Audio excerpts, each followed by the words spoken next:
جہاں جہاں کوئی ٹھوکر میرے نصیب میں ہے، وہیں وہیں لے پھرتی ہے زندگی مجھ کو۔ غربت کے لمحے گزارنے کے بعد وہ مہانور کی کمر پہ ہاتھ رکھ کر خود کی طرف موڑا، جس نے غیر محسوس طریقے سے کمفرٹ پہ گرفت مضبوط کی، کیونکہ وہ اس وقت ریڈ روم کے بیڈ پر دراز تھی۔ مہانور کے جسم کا پور درد سے چور تھا، صرف نیند ہی واحد حل تھا اس درد سے رہائی کا۔ وہ بھی چھین لی اس نے اپنی طرف اس کا رخ موڑ کر، اب نرمی سے اس کا گال سہلاتا پوچھ بیٹھا، کیا ہوا، اداس ہو؟ لہجے کا نرمی پن ہمیشہ مہانور کے اندر عجیب احساس بڑھتا تھا۔ نہیں تو، مہانور نے نظریں چرائی۔ وہ اس کے نرم ہونٹوں پہ انگلی پھیر رہا تھا، وہ چاہ کر بھی اس کا ہاتھ نہیں جھٹک سکتی تھی۔ اینجل، تم خاص ہو ابھی سلطان کے لیے، کیا تمہیں پتہ ہے؟ وہ بھاری لہجے میں پوچھ رہا تھا۔ اس کا رخ اب سلطان کی طرف تھا، پر نظر ہمیشہ کی طرح جھکی تھی۔ مہانور پر وحشت طاری ہونے لگتی تھی اس شخص کے خوبصورت چہرے کو دیکھ کر، کیونکہ سلطان اس کے لیے ڈر اور وحشت کا دوسرا نام تھا۔ پچھلے ہفتے سے مانو نے بے وجہ لوگوں کو اس نے مارتے ہوئے دیکھا تھا اس شخص کے ہاتھوں۔ اندر ہی اندر وہ شدید خوف کا شکار تھی، وہ یوں بے دردی سے مرنا نہیں چاہتی تھی اس کے ہاتھوں۔ ایسا بھی نہیں تھا کہ وہ زندہوں میں بھی تھی، وہ تو مردوں سے بدترین زندگی گزار رہی تھی، پر پھر بھی جینا چاہتی تھی، کیونکہ اس کے اندر ایک خواہش جاگی، مرنے سے پہلے ایک بار اور پھپھو کو دیکھنے کی، پھر ولی شاہ کو زرمینے کے ساتھ خوش دیکھنے کی خواہش تھی۔ پھر شاید کسی سے کو گلا نہ رہتا اگر مر بھی جاتی اگر تو۔ جانے کیا ہوا، سلطان نے بے ساختہ سے خود پہ سیدھا لٹایا اور اپنے سینے پر اس کا سر رکھ کر اس کے بالوں میں انگلیاں ڈال کر اس کا سر سہلانے لگا نرمی سے، اور بولا، سو جاؤ، باقی باتیں کل کریں گے۔ غصہ تو نہیں ہوں گے میرے پہلے سونے سے؟ مانو نے سر اٹھا کر کہا۔ نہیں میری معصوم سی اینجل، سو جاؤ، شاباش۔ جانے کیوں حوث اور طلب سے کہیں اور جانے لگا تھا یہ تعلق، اس کی آنکھوں کا کرب ساکت ہو جانا، اس کے کسی حکم پر اتنی قربت کے باوجود دوسری عورتوں کی طرح خود پر نہ اترانا اور نہ اپنی منوانا۔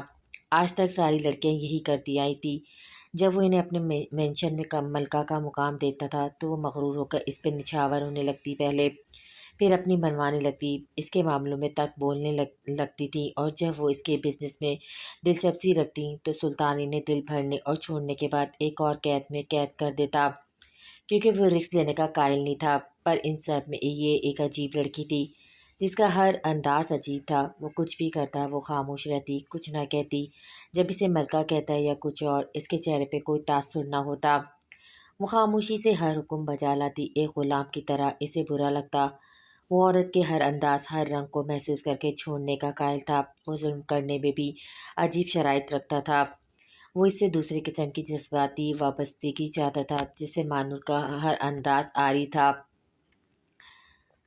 مجھے تم سے یہ امید نہیں تھی، تم نے اتنے جونیئرز کے سامنے ان کے سینئر کو تھپڑ مارا۔ اے ایس پی وجدان احمد چاہے تو تم پر کیس کر سکتے ہیں۔ ڈی آئی جی صاحب کا غصہ عروج پر تھا، جبکہ عدنان شاہ پرسکون ہو کر ان کے غصے والے تاثرات کو مکمل اگنور کر رہا تھا۔ سر مجھے کوئی اعتراض نہیں، عدنان شاہ نے بے نیازی سے کہا۔ وہ ضبط سے بولے، تم سسپینڈ ہو سکتے ہو کچھ مہینوں کے لیے۔ انہوں نے بتایا انجام پھر بھی عدنان شاہ کے تاثرات وہی تھے، بے پرواہی والے۔ سو ہو کیئرس، ایسا تاثر تھا اس کا۔ نو پرابلم سر، عدنان شاہ نے کہا۔ اتنا شاندار کیریئر ریکارڈ ہے تمہارا عدنان شاہ، سوچو کتنا اثر پڑے گا اس سسپینشن کا۔ وہ اسے ڈرانے کی بھرپور کوشش کر رہے تھے تاکہ معذرت کے لیے مان جائے عدنان شاہ۔ ڈی آئی جی صاحب کو بھی اچھی طرح اندازہ ہو رہا تھا جو اس کے سامنے شرمندہ نہیں ہو رہا تھا، اپنے باس کے سامنے تو پھر وہ وجدان سے کیسے معافی مانگے گا۔ وجدان بضد تھا کہ عدنان شاہ نارمل ماحول میں مختصر ایکسکیوز کرے، اس سے ڈی آئی جی صاحب کو ناممکن لگ رہا تھا یہ سب۔ سر مجھے پرواہ نہیں، I have no aggregate at all, I can face it, وہ ڈھٹائی سے بولا تھا۔ اف، تمہارا یہ ایٹیٹیوڈ مجھے زہر لگتا ہے۔ ڈی آئی جی صاحب دانت کچکا کر بولے، سر میری فوراً جانے کی این او سی کا کیا ہوا ہے؟ عدنان شاہ اب کے اپنے مطلب کی بات پر آیا۔ اب سسپینڈ ہوئے تو ناممکن ہے فوراً جانے کی این او سی ملے تمہیں برخودار۔ اب کے زیر لب مسکرائے تھے وہ، کیونکہ عدنان شاہ کو شدید زیر کر لیں۔ آپ جانتے میرا جانا ضروری ہے، وہ اپنا بیرٹ مسلتا ہوا بولا تھا۔ پوچھ سکتا ہوں کیوں؟ انہوں نے پوچھا۔ وہ جانتے تھے عدنان شاہ فکر مند ہے۔ یس سر، اٹس فار پرسنل ریزن، نئی شادی کی ہے۔ اب کے وہ عجیب انداز میں بولا تھا، اوہ، انہوں نے واقعی یہی سمجھا کہ وہ ہانی مون پر جانے کا خواہش مند ہے، کیونکہ سرکل میں یہ بات مشہور ہوئی۔ دوسری بیوی بھی خوبصورتی کے ساتھ ساتھ سنگل ملی تھی عدنان شاہ کو۔ Okay okay. کچھ لمحوں کے بعد وہ پرجوش انداز میں بولا، سر میرا خیال ہے اس ڈارک مافیا کیس پہ کام بند کر دیتا ہوں میں۔ واٹ پر کیوں؟ اب کے عدنان شاہ اس کی دکھتی رگ پہ ہاتھ رکھ گیا تھا۔ کیونکہ جب مجھ پر وزدان کیس چلے گا تو ویسے بھی میرا دھیان بھٹکے گا اور کچھ دن سسپینڈ ہوگا، آرام ہی کرنا ہے، تو کیوں نہ ابھی سے اس کیس سے ہاتھ کھینچ لوں جس پر میں پچھلے 2 سال سے کام کر رہا ہوں۔ اور کیسز کے ساتھ ساتھ کیوں اتنی اسکریٹلی یہ سب ہو رہا ہے، کافی مشکل سے لنک نکل رہے ہیں۔ عدنان شاہ نے پہلی دفعہ ڈیٹیل میں بتا کر اپنی اہمیت واضح کی، جس پر ڈی آئی جی صاحب گڑبڑا کر رہ گئے۔ نو نو نو نو، تم ایسا نہیں کر سکتے، یہ کیس اچھا ڈیل کر رہے ہو، مجھے تم پر بھروسہ ہے، انہوں نے کہا۔ اب کے عدنان شاہ نے ڈی آئی جی صاحب کو اچھا خاصا پریشان کر دیا تھا۔ تو پھر وزدان والا معاملہ؟ وہ آئے بروچ کہتا ہوا بولا، don't worry, I can handle. D I G صاحب بولے، sir you are sure you can handle Wazdan? Adnan Shah کے انداز پر وہ اسے گھورتے ہوئے بولے، I said I can. Okay as you wish. وہ ان سے ہاتھ ملاتا ہوا اٹھ کھڑا ہوا۔ وہ مسکراتا ہوا کمرے سے نکل گیا، جبکہ ڈی آئی جی صاحب تل ملا کر رہ گئے اس کی چالاکی پر۔ کیا واقعی تمہیں کوئی فرق نہیں پڑتا میرے ہونے نہ ہونے سے؟ وہ سمن کا بازو تھام گیا جو اسے نظر انداز کر کے جانے لگی تھی جب وہ بچوں کے کمرے میں ان کو دیکھنے آیا تھا جو رات کے اس پہر سوئے ہوئے تھے۔ سمن اسے دیکھ کر بچوں کا روم چھوڑ کر جانے لگی۔ سمن نے نفی میں سر ہلایا پر زبان سے نہ کہا۔ جانے کیوں وہ کہنے سے کترا رہی تھی۔ وہ نہیں چاہتی تھی کہ اس کی توجہ بچوں سے ہٹے اس کی بے انتہائی دیکھ کر۔ تم بہت ظالم ہو، عدنان شاہ نے کہا اس سے۔ وہ جو جانے لگی پلٹ کر بولی، تم سے تو کم ظالم ہوں میں۔ اس کے لہجے میں درد ہلکولے لے رہا تھا جسے شدت سے محسوس کیا عدنان شاہ نے۔ کیا ذرا سی توجہ بھی میرا حق نہیں؟ وہ اس کے روبرو کھڑا ہو کر بولا تھا۔ وہ مکمل اگنور کر رہی تھی اسے۔ وہ شاید اسے ایک بھی نظر دیکھنا گوارا نہیں کرنا چاہتی تھی۔ حق کی بات رہنے دیتے ہیں، اگر کھاتا کھلا تو سارا خسارہ عدنان شاہ کے حصے میں ہی آئے گا، جانتے ہیں آپ؟ وہ شدت سے بولی، اب کے سمندر کی آنکھوں میں شدید نفرت تھی اس کے لیے جسے اچھے طریقے سے محسوس کر رہا تھا آج عدنان شاہ۔ سمن میں برداشت نہیں کر پا رہا، پلیز میں نہیں کر پا رہا اپنے کام پہ فوکس، اس وقت میرے کام کو میری توجہ کی ضرورت ہے پر نہیں کر پا رہا، پلیز کوآپریٹ کرو میرے ساتھ، پلیز مجھے ضرورت ہے تمہاری۔ عدنان شدت سے کہتا اس پر اپنی کمزوری ظاہر کر گیا تھا۔ سوری، یہ نہیں کر سکتی میں، مجھ سے نہیں ہوگا، سمن نے عدلی بے نیازی سے کہا۔ پلیز میری وحشتوں کو قرار دو، تم ہی دے سکتی ہو۔ وہ بغیر پرواہ کے اس وقت کہاں کھڑا ہے یہ سوچے بغیر کے بچوں کے کمرے میں کھڑا ہو کر وہ اس سے تھام کر بولا تھا۔ اس کے ہر انداز میں بے بسی تڑپی تھی۔ شاید میں مرتی مر جاؤں پر تمہاری بات نہیں مان سکتی، آئی ایم سوری۔ وہ نرمی سے جدا ہوتی بولی۔ دونوں اپنی جگہ بے بس اور مجبور تھے۔ پلیز وہ اس کا ہاتھ تھام گیا۔ اپنی گرل فرینڈس کے پاس جائیں، وہ نہ چاہتے بھی وہ اسے مشورہ دے گئی تھی۔ نہیں آتا ان کے پاس سکون، وہ شدت سے بولا۔ وہ میرا مسئلہ نہیں ہے، سمن نے کہا، میرا سکون قرار سب تم سے ہے سمن، بھاری لہجے میں بولا۔ وہ اس کے ہونٹوں پہ جھکنے لگا، وہ اس نرم سی گرفت سے خود کو چھڑاتی ہوئی دور ہوئی تھی، اسی لمحے واش روم کی طرف چلی گئی تھی، وہ چاہ کر بھی اسے روک نہ پایا۔ وہ لنچ کے بعد خاموشی سے بیٹھی تھی، جیلینا اس کے پاس ہی سامنے روبرو کرسی پر بیٹھی تھی، نیل پالش لگانے لگی اس کے پاؤں پر۔ یہ مت لگانا مجھے، مانو نے جلدی سے کہا۔ کیوں؟ جیلینا نے حیرت سے کہا۔ اس سے پہلے کچھ کہتی اسی لمحے دروازہ کھل کر سلطان کمرے میں آیا۔ جیلینا نے گڈ ڈے وش کیا سلطان کو اور کمرے سے باہر چلی گئی۔ اسی وقت بہانور بھی کھڑی ہو گئی۔ بیٹھی رہو، سلطان نے بھاری لہجے میں کہا۔ وہ بیٹھ گئی دوبارہ صوفے پر، وہ ڈریسنگ کے اسٹول پر بیٹھا جوتے اتارنے لگا۔ سلطان کے چہرے پہ فکر کے آثار تھے، وہ کچھ کہتی لوا کر کے خاموش ہو گئی۔ وہ پوچھنا چاہ رہی تھی کہ کیا ہوا، جانے کس احساس کے تحت مہانور کو خیال آیا، پھر اپنے خیال کے خود ہی نفی کرتی خاموش ہو گئی۔ کچھ پوچھنا ہے یا کچھ کہنا ہے یا کچھ چاہیے تو کہو، وہ کھل کے اسے آفر کر گیا دل کے ہاتھوں مجبور ہو کر۔ نو، وہ آہستہ سے نفی میں سر ہلاتی بولی تھی کیونکہ جب وہ اسے قید سے آزادی نہیں دے سکتا تو مہانور سے کیوں کچھ کہے یا کچھ چاہے۔ اس کا معصومانہ انداز جانے کیوں سلطان کو ٹینشن میں بھی مسکرانے پر مجبور کر گیا۔ مدھم مسکراہٹ سلطان کے لبوں پہ مہانور کو حیران کر گئی۔ چلو تمہیں میں ہی کچھ بتاتا ہوں، اس کے ایسے کہنے پر وہ اس کی طرف متوجہ ہوئی تھی۔ تمہاری ماں کو تمہاری فکر ہو رہی ہے، مجھ سے رابطے کی کوشش کی جا رہی ہے، سلطان نے کہا۔ اچھا، اس کے لہجے میں تک اور یاسیت تھی، کچھ کہو گی نہیں اس کے بارے میں؟ وہ فکر مندی سے اس کے تاثرات دیکھتا ہوا بولا تھا، کچھ کہنے کو نہیں ہے۔ بانو نے نظریں چرا کر کہا، مطلب تم جانتی ہو کیسی عورت ہے وہ؟ سلطان نے اس کی آنکھوں میں چھپے درد کو شدت سے محسوس کیا۔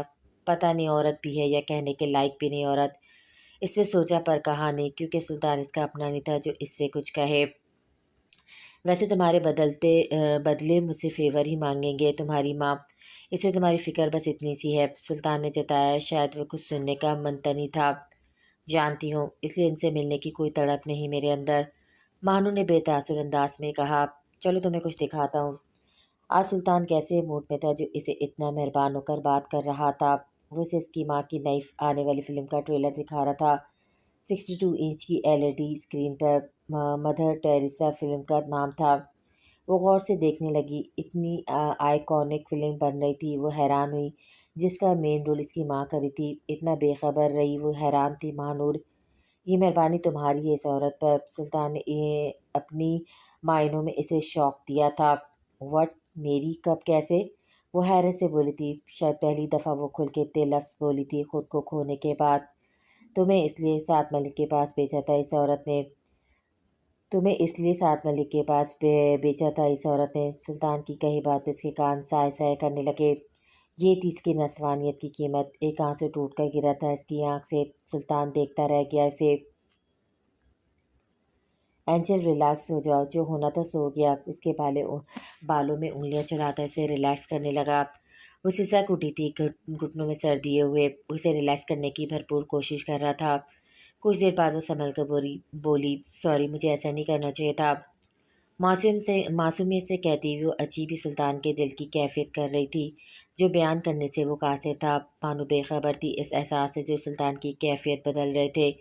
وہ تو اپنے درد میں گم تھی۔ کوئی بات نہیں، ریلیکس اینجل، وہ بولا۔ وہ آہستہ آہستہ خود کو کنٹرول کرنے کی کوشش کر رہی تھی۔ سلطان کی نظر اس پر تھی، پر وہ اپنے ہی درد میں خود کو کنٹرول کرنے کی کوشش کر رہی تھی۔ کچھ لمحوں کی خاموشی کے بعد سلطان نے کہا، بتاؤ تم کیا چاہتی ہو؟ جو مانگو۔ وہ حیران اس کی پیشکش پر۔ اس نے تو کبھی نہیں جیلینا سے سنا تھا کہ اتنا مہربان ہوا ہو کبھی سلطان کسی پر۔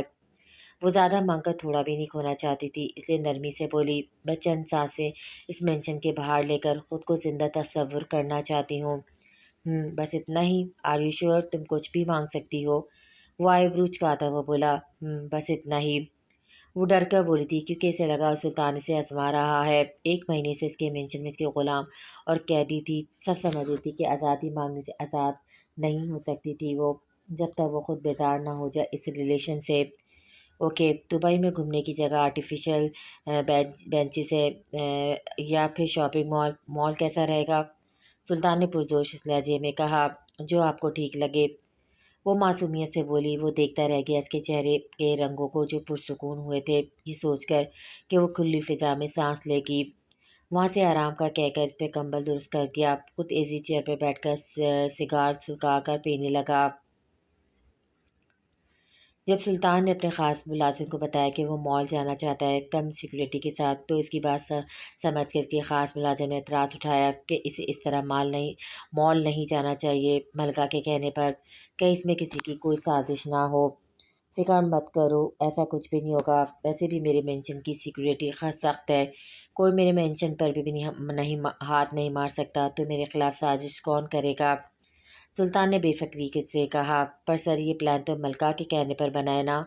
خاص ملازم نے دوبارہ کہنے کی کوشش کی۔ ڈونٹ وری، وہ بہت معصوم ہے، ایسا کچھ بھی نہیں ہوگا، تم تیاری کرو چلنے کی، سلطان نے کہا۔ کم سیکورٹی پر وہ اس لیے چاہتا تھا تاکہ ماہنور پرسکون رہے اور اسے اچھا لگے اور کھل کے سانس لے وہ۔ ایسا پہلی دفعہ ہو رہا تھا کوئی ملکہ سلطان کے ساتھ یوں پبلک پلیس پر جا رہی تھی، ورنہ وہ اکثر ہی اپنی میٹنگ وغیرہ میں فل سیکورٹی کے ساتھ اپنی ملکہ کو لے جانا پسند کرتا تھا۔ پھر واقعی حیرت کا مقام آیا، وہ اسے لے کر مینشن سے باہر آیا۔ آج پورے 1 مہینے کے بعد وہ باہر نکلی تھی اس مینشن سے، کھلی فضا میں سانس لیتی خود کو زندہ تصور کر رہی تھی۔ وہ خوش ہوئی گاڑی میں اس کے ساتھ بیٹھ کر، وہ باہر کے منظر کو دیکھ رہی تھی، جبکہ وہ اس کے معصوم تاثرات دیکھنے میں منہو تھا۔ اچانک کال نہ آتی تو شاید یوں ہی دیکھتا رہتا، ایسے وہ کال کی طرف متوجہ ہو گیا، جبکہ اس کی کال آنے کے باوجود مہانور اس کی طرف متوجہ ہونے کی بجائے اس کا سارا دھیان باہر منظر کی طرف تھا۔ وہ خود کو آزاد تصور کر کے خوش تھی، جلدی لمبے وہ خوش رہ پائے گی۔ اچانک اسے اپنی پھپھو کی باتیں یاد آئیں، چہرے کے تاثرات بدلے اور اداسی نے جگہ لی۔ پھپھو نے اسے سر میں تیل لگاتے ہوئے کہا تھا، آزادی بہت بڑی نعمت ہے میری دھی نور، اس کی قدر وہی لوگ سمجھ سکتے ہیں جو ایک مرتبہ قید ہو کر پھر آزاد ہوتے ہیں، ورنہ آزاد رہنے والوں کو اس نعمت کی کیا قدر۔ صحیح کہا تھا آپ نے پھپھو، میں نے جس کو قید سمجھا تھا پتہ چلا وہی میں آزاد تھی، جیسے آزادی میں نے سمجھا وہ قید تھی پھپھو، دیکھے پھپھو میں قید ہو گئی ہوں، وہ تڑپ کر خود سے بولی تھی۔ وہ ان کو اس وقت بولی تھی، دیکھیں مجھے تو قید کر دیا ہے بابا نے، سکون سے سانس نہیں لینے دیتے، ہر وقت ڈانٹ بٹٹ غصہ سختی کرتے رہتے ہیں، یونیورسٹی جانے دیتے ہیں پھر بھی اتنی پابندی اور سختیوں میں۔ وہ منہ بسر کے اس لمحے بولی تھی، تو نہیں سمجھتی یہ حویلی تیری قید نہیں آزادی ہے، ہاں اس آزادی میں کچھ سختیاں ضرور ہیں پر تو آزاد ہے میری دھی۔ پھپھو اسے پیار سے مالش کرتے ہوئے سمجھا رہی تھی، کیسے کہہ سکتی ہیں آپ یہ کہ میں آزاد ہوں، دیکھیں کتنی سختی ہے یہاں پر مجھ پر اور روک ٹوک الگ۔ اس نے نچلا ہونٹ لٹکایا معصومیت سے۔ اچھا تجھے بتاؤں، وہ اس کے بالوں میں تیل لگا رہی تھی، دیکھ پڑھ پڑھ کے کتنے روکھے سوکھے ہو گئے ہیں تیرے بال۔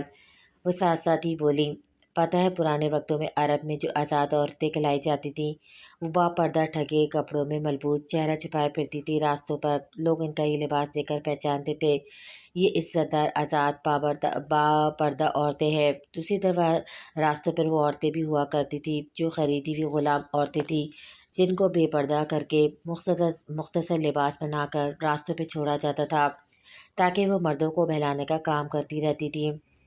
وہ غلام عورتیں کہلائی جاتی تھی اس دور میں۔ وہ لاپرواہی سے اکثر سنتی رہتی تھی یہ باتیں، پر اس کے لاشعور سے ابھر کر اب یاد آ رہی تھیں وہ باتیں۔ وہ ہونس اس کے سر پہ مالش کرتے ہوئے وہ دوبارہ بولی، تجھے پتہ ہے اب دور الٹا ہو گیا ہے، لوگوں نے اپنی مرضی سے حقیقت کو بدل کر چیزوں کی معنی تک بدل کے رکھ دی ہیں۔ اب جو عورت مختصر لباس پہنے وہ آزاد اور ماڈرن کہلاتی ہے، جبکہ یہ غلط ہے کیونکہ یہ عورتیں بھی آزاد نہیں غلام ہیں غلام۔ وہ زور دے کر بولی تھی آخری الفاظ پر۔ وہ کیسے پھپھو؟ اب تو یہی قسم کی عورتیں آزاد اور ماڈرن کہلائی جاتی ہیں آج کل، مانو نے ان کو بتایا سادگی سے۔ نہیں میری پیاری تھی، یہ عورتیں بھی غلام ہی ہیں، خواہشوں کی غلام، نفس کی غلام، یہ بھی تو ایک قسم کی غلامی ہے۔ کبھی فیشن کے نام پر مختصر لباس پہنتی ہیں، فیشن کی غلام، یہ غلامی ہی کہلائی جانے والی عورتیں ہیں، بس غلامی کے اقسام بدلے ہیں، ورنہ غلام تو اب بھی ہیں۔ پھپھو کا انداز سمجھانے والا تھا۔ پھپھو کیسے کر لیتی ہیں یہ باتیں، آدھی سے زیادہ تو میرے سر سے گزر جاتی ہیں۔ وہ معصومیت سے بولی تھی، آہستہ آہستہ سمجھ جائے گی میری جان۔ وہ پھر سے اس کے سر پہ تیل لگاتی ہوئی بولی تھی، پھپھو بس کر دے، مجھے تیل کی دکان نہ بنا دیں۔ وہ چیخی تھی معصومیت سے، نکالنا مشکل ہو جائے گا اتنا آئل پھپھو۔ وہ دوبارہ بولی پر آواز تیز تھی، میری بیٹی کہے گی تو میں نکال دوں گی، فکر نہ کرو۔ وہ پیار سے کہتی یہ سب پھپھو آپ کی ساری باتیں سچ نکلی، آپ نے بالکل ٹھیک کہا تھا، دیکھیں میں بھی غلام بن گئی ہوں۔ میں جس ماں کے عشق میں آئی تھی اس نے مجھے کہیں کا نہ چھوڑا، دیکھیں آ کر آپ کی مانو ختم ہوتی جا رہی ہے، میں مر رہی ہوں پھپھو اس غلامی کی قید میں۔ وہ سسکی اسی لمحے۔ کیا ہوا انجل؟ سلطان نے اب کے راستے سے نظر ہٹا کر اسے دیکھا جو شیشے سے باہر تکتے ہوئے جانے کتنا پیچھے کا سفر کر آئی تھی۔ کچھ نہیں، وہ نفی میں سر ہلاتی ہوئی بولی تھی، شاید آنکھ میں کچھ چلا گیا تھا۔ اس کا رخ اپنی طرف کر گیا، گلابی ہونٹ کپ کپا رہے تھے اور آنکھوں کا گلابی پن واضح تھا۔ وہ جو اسے ہنستا مسکراتا دیکھنے کا خواہشمند تھا، یہ درد بھری کیفیت جسے چھپانے کی کوشش میں ہلکان تھی بالکل واضح دیکھی جا سکتی تھی۔ چہرہ ضبط سے لال ہونے لگا تھا۔ ریلیکس، کیا سوچتی رہتی ہو؟ میرا بہت بڑا نقصان ہونے کے باوجود دیکھو میں نے تمہاری خواہش کے لیے باہر آیا ہوں۔ سلطان کی بات پر وہ چونکی تھی، کیا واقعی کوئی اس کی خوشی کے لیے اپنا نقصان ہونے کے باوجود صرف اس کا سوچے؟ وہ حیرانگی سے اسے دیکھتی رہی۔ اینجل تم مجھ سے پوچھو گی بھی نہیں کہ میرا کون سا نقصان ہوا ہے؟ سلطان نے کہا، جس پر وہ نفیس میں سر ہلانے لگی اور بولی، شاید نہیں۔ پر کیوں؟ تمہیں پوچھنا چاہیے، سلطان نے کہا حیرت سے۔ مجھے ڈر لگتا ہے میرے پوچھنے پر آپ کا موڈ خراب ہو جائے اور آپ مجھے واپس مینشن لے چلے تو۔ وہ معصومیت سے بول کر اسے حیران کر گئی۔ واقعی اس کے چہرے پہ ایک چھوٹے بچی سی معصومیت تھی۔ اسی لمحے جس کو خوف تھا اس کی پسندیدہ چھیل نہ لی جائے۔ سو کیوٹ، اوکے نہیں بتاتا۔ اس کے گال پہ پیار سے ہاتھ رکھ کر بولا تھا۔ وہ سر جھکا گئی۔